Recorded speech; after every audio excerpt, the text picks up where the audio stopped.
Hi there, and welcome to my YouTube channel, Upcycled Adulting, where I am here to help you upcycle your real life into your best life by creating healthy habits, growing to accomplish your goals, and overcoming obstacles. And today we're talking about one of the most common obstacles of all, and that is stress.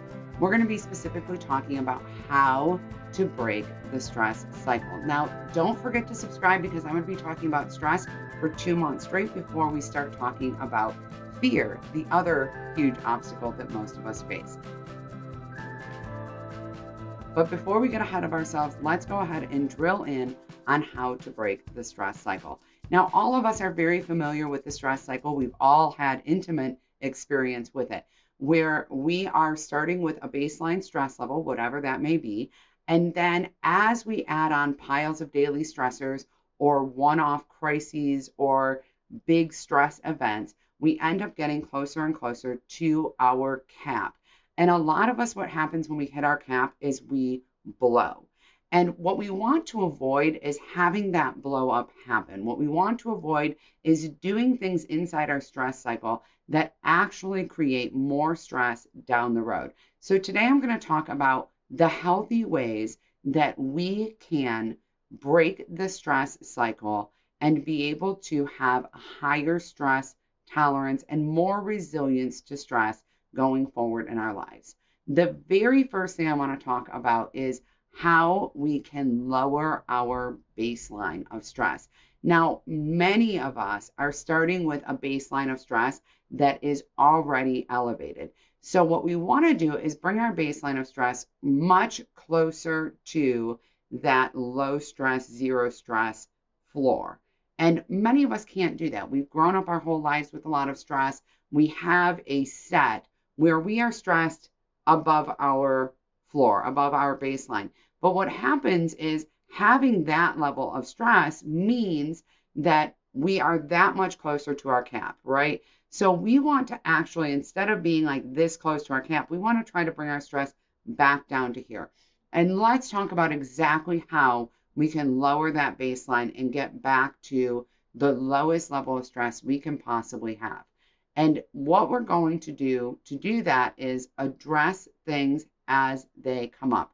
Rather than letting things fester, rather than letting things get stuffed in there, raising that stress level, we want to address them as they come up. If you're struggling with something, if something is annoying you, if you're having some feelings that you're really not comfortable with, rather than smushing them in there, which just raises that stress level, what we want to do is deal with them, address them, however we need to. I highly recommend professional help here. Seeing a therapist can really help you to unload some of that stress and to figure out exactly how to navigate the challenges you're facing in your life. I have found that a lot of people, especially women, really struggle with communication. We really tend to be conflict avoidant, and so we don't say anything. We don't say anything until it just rises and rises and rises and we hit our absolute limit. And then we either blow up or we walk out because we honestly struggle so much to deal with the possibility of conflict. And I get that because most of us have been taught that that simply isn't safe. So finding ways to address the things that are stressing us out, address the things in our daily life that are challenging can really help lower that stress level so that you're not building and building and building from these daily stressors and annoyances. Next, what we want to do to lower that baseline is eat, sleep, hydrate, and move.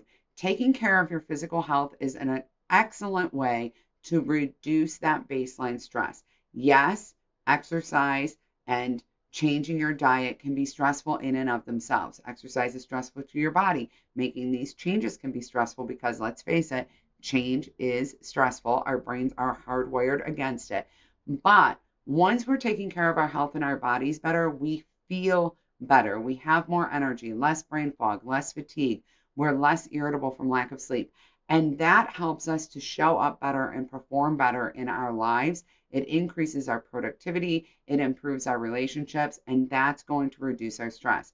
In addition, focusing on ourselves, focusing on self care, focusing on taking care of our health is going to create benefits because we will feel better about ourselves, value ourselves more, and show up in a way that is more aligned with our own priorities when we're prioritizing our health. And we'll have the added benefit of reducing the likelihood of a health related stressor, meaning illness, chronic illness, injury, things like that, that often happen when we are neglecting our physical health. Those things are major stressors that compound every other stressor we have. So, as much as we can do to avoid that, we definitely want to. The next thing, and I'm going to talk about this a couple different times because I really think that this is not spoken about enough, is reducing stimuli. So many of us have so many inputs that we are already stressed and overwhelmed simply because we're overstimulated. We have the TVs going, we have the email coming in, we have all of our social media channels. We have so much background noise in our lives, so many expectations, so many shoulds, so many people talking to us, so many people wanting things from us at one time that we are just absolutely taxed to the max. And that is causing an elevation in our stress level at all times. Creating schedules and routines about when you're available, when you're accessible, so that you are not constantly on call to the email, the phone, and all of that can really help. Turning things down, turning off the noise, engaging in things where you are single focused and getting rid of the multitasking can really help reduce overstimulation, which will in turn help reduce your stress level. Now, obviously, in order to only make yourself available at certain times, in order to not be constantly on call and accessible through email, we're going to have to do the very next thing, which is create boundaries. I talk about this a lot, and everyone comes to me and tells me that they struggle with creating boundaries. They feel bad saying no. They automatically say yes. And what I always advise is that it's okay to start with, I need to check my calendar, to start with maybe, to change that initial yes to something else so that you get a pause to really think about whether or not you're comfortable being available to that. I want everyone to know that it is okay to make adjustments. Even if you have been available at 9 o'clock at night to answer work emails up until now, it is acceptable to make an adjustment and say, you know what, I'm no longer available after blank time. This isn't working in my schedule. I think it's very important to give ourselves permission to create boundaries and uphold boundaries that are new. Many of us don't have good experience with this. We haven't ever had this modeled to us, and we have engaged in activities or behaviors that have us really overstressed and overwhelmed because we've allowed everyone to kind of pull us in different directions, and now we feel bad changing that. It's okay to change that. When you know better, you do better, as Maya Angelou says. And so to be mindful that now you know that that doesn't work. Now you know that that's not serving you or your relationships matters. And for those of you who feel bad about saying no, I just want to remind you that when you say no, you make room to say yes. And when you say no, your yes is meaningful. People then know that you're showing up because you want to, because you can make room for that in your life. It reflects what you truly prioritize instead of simply being there out of obligation. So let's all start creating more boundaries about our time. Let's start saying no more, or at least get ourselves off the hook for that immediate yes by saying, let me check my schedule, or maybe. We really need to make sure that we're freeing up some time and reducing our load and our overwhelm level. Last but not least, in the lowering your baseline portion of how to break the stress cycle is to create a budget. Having a budget, having an emergency fund, knowing that you're able to pay your bills, being conscientious financially can really help reduce your stress level. The two things that are probably overall going to ratchet up that stress level faster than anything is a health crisis or a financial crisis, right? When we experience high stress situations, when we experience a crisis, and we all will at some point in time, having some flexibility or some cushion financially makes a huge difference. Just like having the energy to navigate it makes a huge difference, right? So I am not saying by any means that you need to be a millionaire or you need to be able to save a lot, But I really feel like this is one of the things that is frequently not talked about when we discuss things like financial freedom and why that matters so much. Having that little cushion that you can hire help if you need to, that you could take a week off work to deal with your crisis and still be able to pay your bills makes a huge difference. It gives you a lot more flexibility and freedom to navigate a high stress situation um, in a way that suits your life a little bit better and can take some of the load off of you. So please create a budget. If you don't like the term budget, if budget just feels so restrictive, call it a spending plan. Call it a financial freedom plan. Call it whatever feels good to you. But we really need to be mindful about where our money's going and how we can live within our means as much as possible. I know right now it feels like everything is outrageously expensive and getting money saved is near to impossible. But as much as you possibly can so that you have a little bit of financial cushion. Um, Number two in how to break the stress cycle is to identify your stress triggers. Once we identify our stress triggers, we can start minimizing some of the triggers that are within our direct control in our daily lives. Stress triggers can be things like deadlines, feeling helpless or out of control, not having enough to do, having too much to do. Overstimulation is a stress trigger. When we can identify our stress triggers and start working to reduce those stress triggers in our daily lives, we can bring down our baseline stress to the lowest level it can possibly be. And that's something that we really need to do. I know for some of you, this may be really hard. For me, this is really hard. I'm neurodivergent, and so I find that I tend to procrastinate on projects and things like that. And then I'm under the gun with a deadline. And if there is some unique, intense stressor that happens, I have both of those things to navigate. Now I have this deadline on this project that I have to do, and I have this massive stressor, and it adds to the pile of everything I need to do and what I'm worried about and what I'm freaked out about. So, what I try to do instead is move my deadline mentally in my head. So, if I know it needs to be done by Friday, I actually move the deadline to Wednesday. That will usually help me get it started. I know that I need to get started. I often set alarms and reminders, make appointments with myself, things like that, so that I get that project started. Because otherwise, I know that I'll push it to the last minute. And then if anything else comes up, it will put me right over the cap of my stress I can tolerate, right? One of the other things that really helps me with this is to break down whatever the project is into the tiniest of parts and just do one tiny part. I will schedule the tiniest thing because once I start doing tiny things and I add those up, it gives me momentum to continue on the project. I feel like oftentimes when I look at a project, I get overwhelmed by how big it is, and that will actually prevent me from doing it until the last possible second.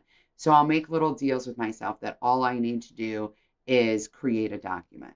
All I need to do is write 5 words, right? And usually once I get started, that momentum will carry me and then I can go back through. Whenever it comes to any kind of, by the way, writing project, I always create this narrative for myself that the very first copy is going to be terrible. And all I need to do is just write, and then my next step is to go through and edit it. It doesn't have to be good. I always try to remind myself when I'm doing a project that my first pass at the project doesn't have to be good. And that actually helps me to get started on it so I don't feel all that pressure to make something happen that is great, right? And usually it really is all about the rewrite and the revision. In most cases, no matter what you do, no matter how great the first draft is, you're always going to have to rewrite or revise anyways. So you might as well just plan it and make yourself feel better. Number 3 is brain dump. Brain dumping is really important because it helps get things out of your head. And I'm telling you right now, it's better than venting to other people. There's 2 reasons for that. One is you cannot in any way control or predict what other people will say when you vent to them. You cannot in any way um, know in advance, as much as you think you might, what they're going to say or do in your stress situation. So it is actually best to already have processed that. I'm not saying you can't vent, but to already have processed it a little bit by brain dumping. The other reason why brain dumping is so beneficial is because there is actually a mental thing that happens. It happens in your brain. It is scientifically proven that when you write something down, it actually relieves the pressure. It relieves the pressure in part because you know you have it written down. You've gotten it out on paper. You're not going to forget anything. I like to brain dump in two ways. I like to keep a running list that I can add to. To be honest, I generally keep that in my phone. I keep it in my phone because I always have my phone with me. And whenever I come up with something that also needs to be done or needs to happen, I can just put it in my phone and I know I won't lose it. I always have it to refer back to. But you also want to brain dump by just getting out a notebook or a pad of paper and just start writing all the things you're feeling, all the things you're thinking, all the things you're scared of, all the things you're having anxiety about in this situation. It will help you so much to just get it out of here and onto some paper. Once you do that, you can destroy it. You don't need that paper anymore. If you're concerned about other people seeing it because you said things that might offend or hurt or whatever, you can just destroy it. You don't have to keep it at all. I recommend brain dumping every night before bed to prevent pillow anxiety. Pillow anxiety prevents us from being able to fall asleep and get a good night's sleep. And sleep is essential to being clear minded and being able to navigate stress and being productive, functional people in our lives. So, in order to get this out, so we're not putting our head on the pillow and thinking about it, all the things that could go wrong, all the things that have gone wrong, all the things that you've said that might have been wrong, how that person might be mad at you, what you should say next time this happens, doing the imaginary conversations. This is pillow anxiety. Brain dump to avoid pillow anxiety. The next thing is experience your feelings. Okay, so often we are taught to not experience our feelings, especially when they are uncomfortable feelings, because they'll make everybody else uncomfortable. And it's a lot for other people, right? They don't want to see that. And women in particular are taught not to experience inconvenient feelings like frustration, disappointment, anger, hurt, right? Because we're not supposed to put that on the people around us.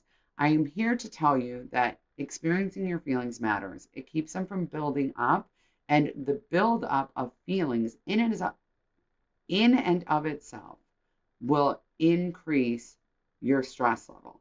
Okay? We need to deal with our feelings, and it's so important to recognize that all of your feelings are safe. It's okay to have the feelings you're having. It will pass. No feeling is permanent. Feelings pass. If you're struggling with mental illness issues like generalized anxiety disorder, depression, suicidal ideation, please seek professional help.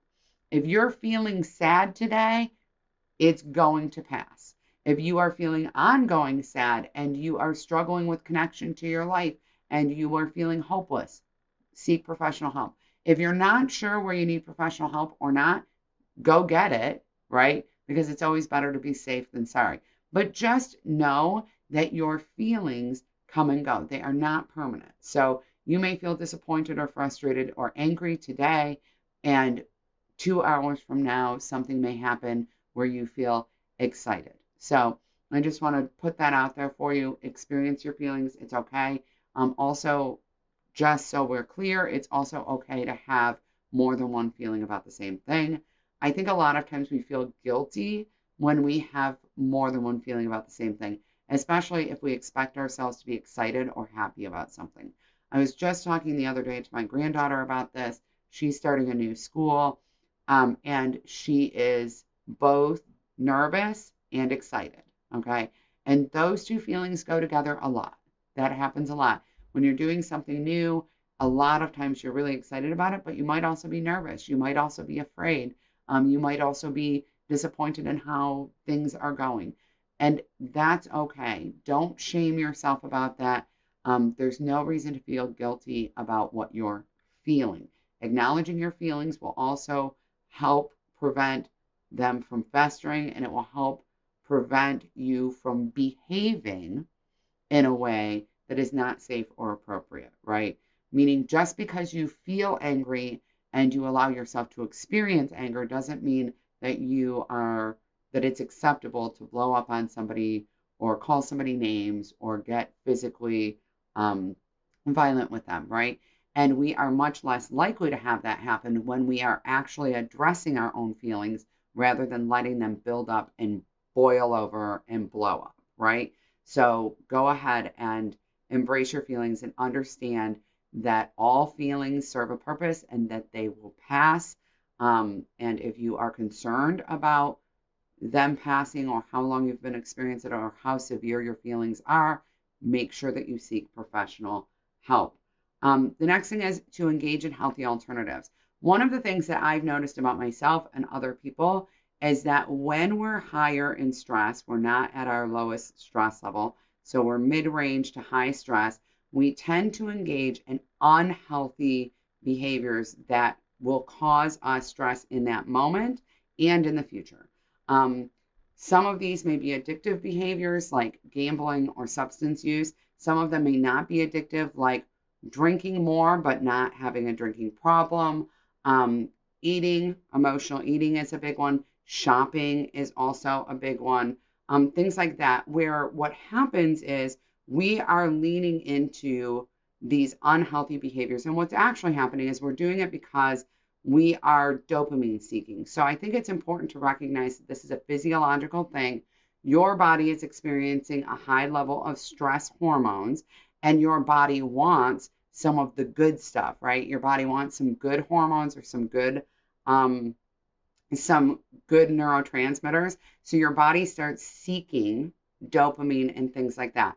Your body might also be seeking oxytocin. So you might be engaging in more reckless sexual behavior, for example. So it's really important to recognize that that is happening. And instead of engaging in those behaviors that will have a negative outcome down the road, to actually put something in there that is positive. And one of the things I like to do is rather than thinking about breaking a habit or giving something up, especially when you're high stress, is thinking about what you can add, right? What do you get? And so giving yourself some options or some alternatives that you know that you like, you know that you enjoy that thing, you know that that feels good to you, and giving yourself some dopamine opportunities can make a huge difference. One of the best ways to actually increase your dopamine levels is to create very, very small tasks or very, very small goals in your day, and then to give yourself credit for them. And I know that that might sound silly to some of you, but even making a habit or a sticker chart for yourself where you just list out the things that you do in your morning, and you list things like make my bed, brush my teeth, get dressed, and giving yourself credit for each of those things gives you a little dopamine hit each time. Okay.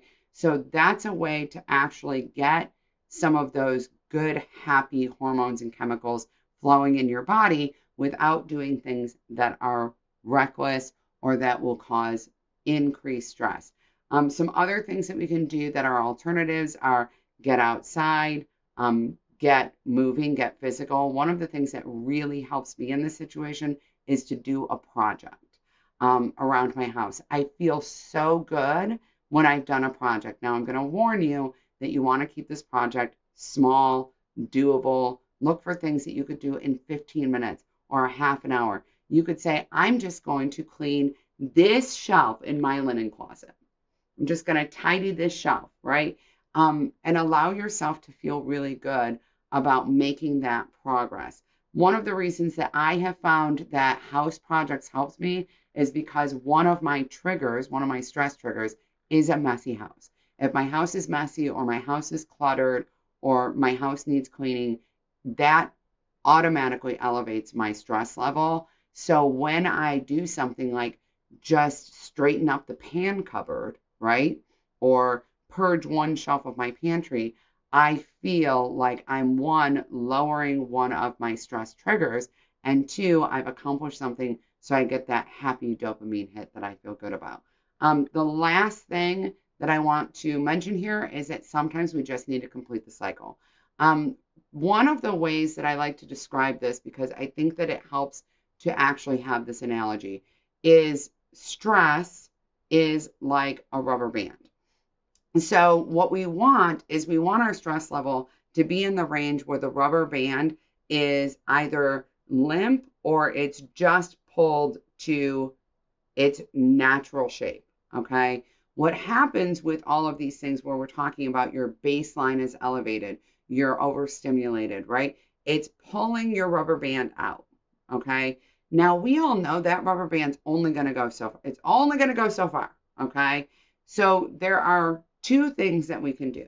We can pull the rubber band out to the point that it actually either breaks and smacks us, or that it pulls out so far that it comes back and smacks us really hard because we can no longer hold it out there. Or we can actually pull it out to a safe limit and let it go. And this last thing is where you are here, right? And what we're going to do to complete that stress cycle is pull it out to the safe limit and let it go. The ways that we do this are by completing the stress cycle. So we are going to give our body a high stressor so that our body will produce all of our anti-stress chemicals and hormones to drop it back down to here, right? So we're here, we're going to pull it out so that it will snap back in a way that is controlled, in a way that isn't blowing up. All right. Some things that will do that are things that actually create a true fear in us. So I do not recommend doing this in a way that is unsafe, but we have all had the experience where we almost have a car accident, and after the near miss, we immediately feel like exhausted, relaxed, completely back down. That's actually because of how severely stressful that was. Ways that we can simulate that safely are things like roller coaster rides, which are, by the way, not necessarily accessible to all of us. We're coming into the fall. A haunted house can definitely make this happen for you. But one of the most accessible ways is cold exposure. When our bodies are exposed to cold, our stress level peaks really high because our body thinks that we might go into hypothermia. And so it peaks our stress level and then it can reset low. So ways that you can do this are by getting into a shower and turning on cold water. And yes, you can warm yourself back up after, dipping in an ice bath, or you can simply put ice on your wrist or soak your feet in cold water. That will help you bring it out and then reset it. So it's kind of like those doors that you push and they pop out and reset. At any rate, that's what we want to do. So if you can engage in something that will simulate that for your body, you can complete the stress cycle and reset it back into its normal, healthy, comfortable range. All right, so don't forget to subscribe. Next week, I'm going to be talking about how to cope with crisis. I hope that you will all be here, because whether you're having a crisis right now or not, I guarantee you at some point you will have a crisis. And one of the things we're going to do next week is load up our toolbox and find ways to cope better with crisis so that when it does happen in your life, you feel more prepared and equipped to deal with it. I want you to remember that you deserve to have the life that you've been dreaming about. You absolutely can. You are amazing, and I believe in you. I'll see you soon. Bye, everyone.